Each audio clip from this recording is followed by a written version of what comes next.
directement ci texte bi nga xam ni El Malick Ndiaye def na ko. mais signé wu ko en tant que le président. de l'Assemblée nationale. seen xel moo delluwaat. ci li nga xam ni moom bàyyi leen jooy yi bàyyi leen def waaye mënta ñàkk ndax bés boobu képp ku ko xalaat tey jii daanaka sa xol du neex ndax situation bi nga xam ne nag moo di situation réew mi bàyyi leen jooy yi bàyyi leen def waaye alors Gaye loolu daf ñu permettre ñu mën a dugg ci texte bi nga xam ni El Malick def na ko. nekk secrétaire à la communication de PASTEF moom it mu dikkaat. di rendre hommage ki nga xam ni moom moo di le président Bassirou Diomaye Faye. ak ki nga xam nag moo di son premier ministre mu am kàddu yi nga xam ne yëkkati na ko njëkkee ko ci Sonko mooy Diomaye la révolution sacrée qui a bouleversé le destin du Sénégal. et inspire l'Afrique. Nous rendons hommage aux martyrs tombés pour cette cause aux blessés qui portent encore les stigmates de cette lutte. Diomaye mooy Sonko bien plus qu'une alliance de mots incarne un engagement fondé sur des valeurs profondes, la résistance face à l'injustice, la quête d'un Sénégal souverain, plus juste et plus équitable. En lançant le slogan Sonko mooy Diomaye sur le plateau de Pape Ngagne Ndiaye, nous étions loin d'imaginer l'ampleur qu'il prendrait. loolu nekk ay kàddu yoo xam ni El Malick Ndiaye moom moo ko daal di yëkkati nekk secrétaire à la communication de PASTEF moom it mu nuy xamal ni tey jii ba ñu toogee ci plateau Ngagne Demba Ndiaye di wax ni Sonko mooy Diomaye amaan ampleur bi nga xam ne am na ko tey jii ñoom xalaatuñu ko woon waaye tamit destin wu ki nga xam ne nag moo di le premier ministre Ousmane Sonko amaan tey jii dafa inspiré li nga xam ne nag moo di Afrique ci boppam tey nan nga jàngatee texte bi nga xam ne El Malick bind na ko jëmale ko rek ci président Bassirou Diomaye Faye et son premier ministre. Ils en ont inspiré plus d'un. jërëjëf Alaaji Abdoulaye Sylla yar na la yàlla may. amiin may nga yeggaleeg sa sago. ñu bokk lépp gay. transition bii nga def nii cuune mënu ko. déggoo ma de yaa ngi ree nag ndeysaan. tu penses que je suis même pas sérieux waaye li nga transitionné nii barke alxuraani karim cuune mënu ko.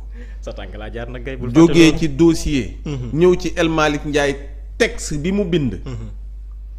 El Malick ak bracelet électronique am. wallaahi ñu ngi koy fàttaliku. El Malick mi ñu ne waaye alaaji ci projet bii la réew mi war a jaaree baax. bu jaareewul baax nañu génn réew mi ñun ñëpp barke alxuraani karim. billaahi wallaahi tallaahi projet bii. bu defarut réew mi te defar réew mi nag ça veut dire sur tous les domaines. domaines yu peek wala yu ëmb akub réew. projet bii bu ko defarut alaaji man chauffeur bii dawal Sénégal. na ma may ma wàcc. te dem wëri beneen réew. te xam ne réew mi du defaru ba ilaa yow mi din abadan daa iman dappat. réew mi dootul defaru. gaw ma di nga ko am de. gaw ma la. wàcc dem wuti beneen chauffeur. gaw ma di nga ko am de. jaru ko nanu yaakaar rek voilà. waaw alaaji ñi incarné projet bi. ku leen gëmut sax da ngay tooñ. kuy am sikki sàkk ci ñoom da ngay tooñ. Ousmane Sonko ko jiite projet bi. waaye xam nga am na lu waa ji wax ne yàqkatu diine yi. bu ñu bëggee nga am jiixi jaaxa ci diine du ñu jaar ci yonent bi de sallallahu alayhi wa sallam. du ñu ko laal parce que moom xam nañ ne il est exempt de tout défaut. macha allahu rabbi alayhi salaatu wa salaam. ñi bëgg a yàq. diine du ñu laal yonent bi xam nga nu ñuy def. jéem laa sikki sàkkaloo ci saxaaba yi. ndax kat. coowal yonent bi ba yonent bi wuy jee boroomam. sallallahu alayhi wa sallam dafa am ñu fi bàyyi.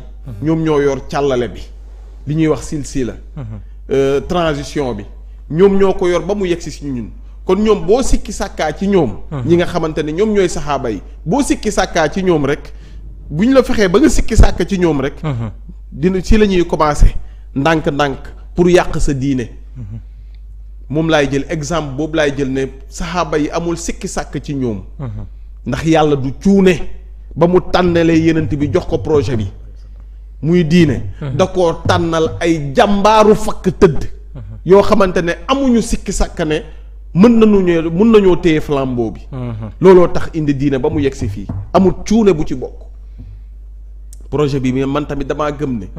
Ousmane ba ko yàlla yëkkatee boole ko ci ñii nga xamante ne war na noo defar Sénégal dakaa booleeg jàmbaar yi waroon a ànd ak moom boo dutee ci ñi ànd ak Ousmane Sonko rek commencé sikki sàkk ca projet ba parce que moo tax Cheikh Diba bi mu taxawee keroog lan la wax du ma nangu Ousmane Sonko gën maa gore du ma nangu président Diomaye Faye ëpp ma diine ëpp ma principe du ma ko nangu léegi man noonu laa gëmee ni ña àndoon ak Ousmane Sonko tamit la motiver Ousmane Sonko moo leen motiver waaye ku nekk am na jaar-jaar ñii dugg nañ kaso ñii takk nañ bracelet ñii rey nañ leen ñii nangam ak nangam kon ñii exilé wu nañ ñii daw nañ ñii seen liggéey yàqu na ñii tàggoo nañ ak seen i jabar ñii tàggoo nañ seen ndey ak seen i baay kon bu ñu tollee ba fii lan moo war li El Malick Ndiaye wax jàng ci ñii seen histoire waaye it lan moo war moom mooy xam ne le combat a commencé le 24 mars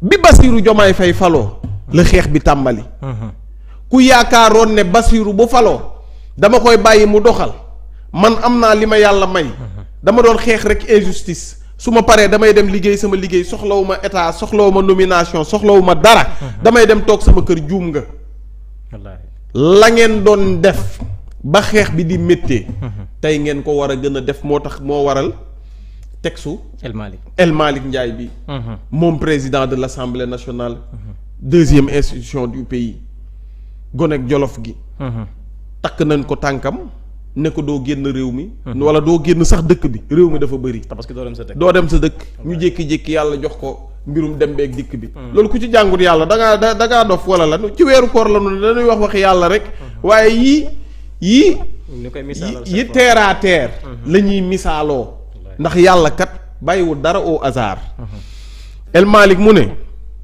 Diomaye mooy Sonko la révolution sacrée qui a bouleversé le destin du Sénégal et inspiré l'Afrique il y a un an Bassirou Diomaye Faye et Ousmane Sonko entamaient le Ramadan dans des conditions très difficiles loin de leur famille et de la sérénité propre à cette période sacrée de pénitence derrière les murs de l'injustice leur combat fut marqué par une résistance une persévérance et un courage inébranlable dans le silence du Cap Manuel leurs voix ont fini par transpercer les murs des Gaules pour résonner partout dans le pays les fruits ayant porté la promesse des fleurs c'est depuis le palais qu'ils ont achevé le même mois béni de Ramadan 2024 scellant ainsi un tournant historique pour le Sénégal leur parcours dépasse le simple récit d'une conquête du pouvoir ils incarnent l'espoir la résilience et la dignité d'un peuple en quête de justice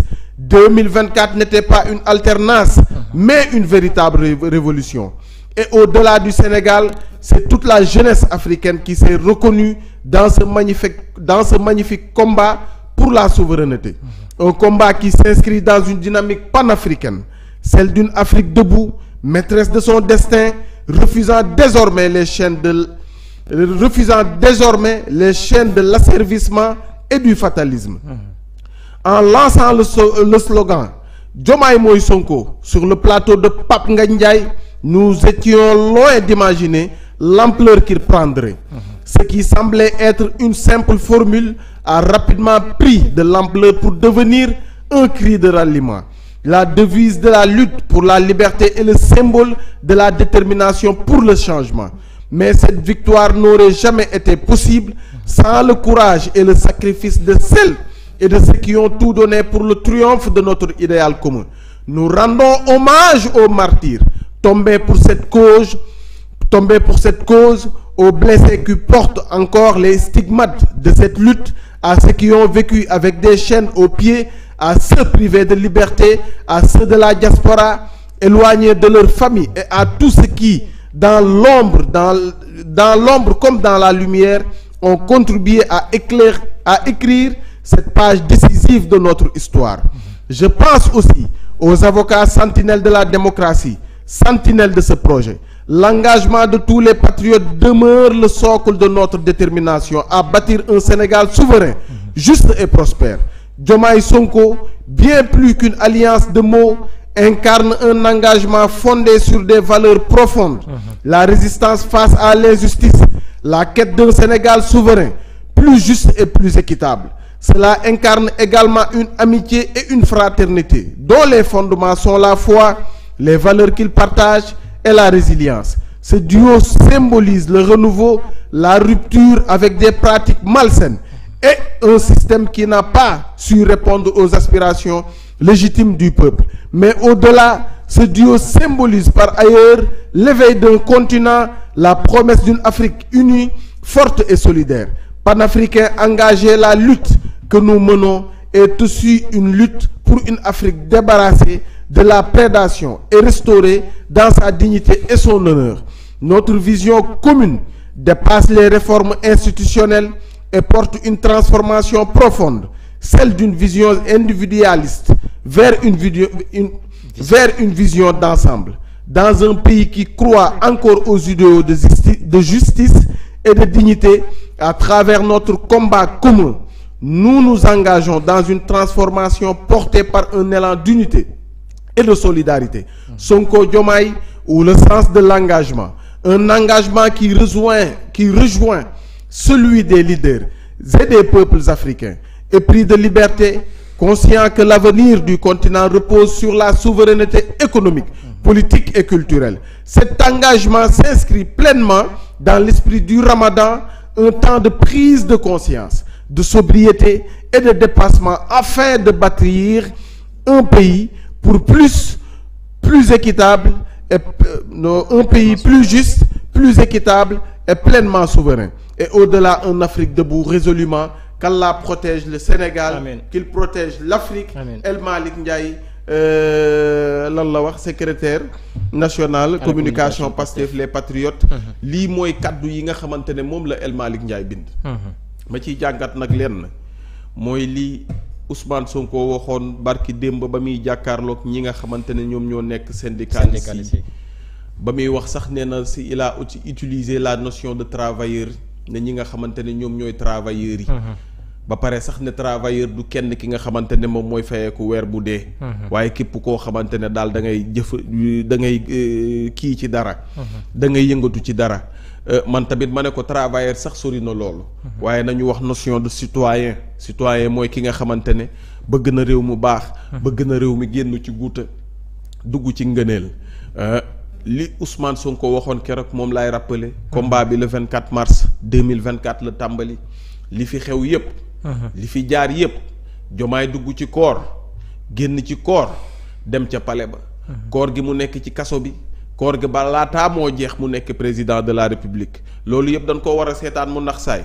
danoo war a seetaan ña nga xamante ne bañ doon rey nit ñi ña ngay kokkali. ña nga xamante ne bañ doon dóor nit ñi ña ngay jubilé. ña nga xamante ne bañ doon tëj nit ñi ñu ngi naan dañ leen a war a tëj. président ba nga xamante ne bañ doon rey nit ñi di leen tëj moo génn naan ku ñu tëj da ngaa am loo def ku ñu tëj rek da ngaa jubul. loolu la Macky Sall waxoon. waa léegi ñi gëmoon xeex bi. gëm mbir mi danoo war a croiser seeni bras toog seeni kër tëdd ci seeni salon nekk seeni bërëbu liggéeyukaay. bàyyi ña nga xamante ne ñoo doon kokkali nit ñi ñoo doon mbëllee nit ñi ñoo doon ruube nit ñi ñoo doon bëlde nit ñi ñoo doon def lu leen neex di def yi fi dof nit ñi ñooñu la ñuy bàyyi ñu occuper terrain bi. léegi ñee moom dem croiser seeni bras. El Malick Ndiaye nag nee na lii jot na jàngat te vraiment lii histoire dina ko bind. alaaji exactement. très bien histoire dina ko bind. jërëjëf Gaye histoire dina ko bind mu nekk lu am solo alors Momo tey dafa am benn journal il faut que ñu def benn taxaw seetlu ñaar sax laay wax ñaari journaux yoo xam ni di leen si ñëw muy Dakar Times ak li nga xam nag mooy Direct News. Dakar Times dafa ni Tahirou Sarr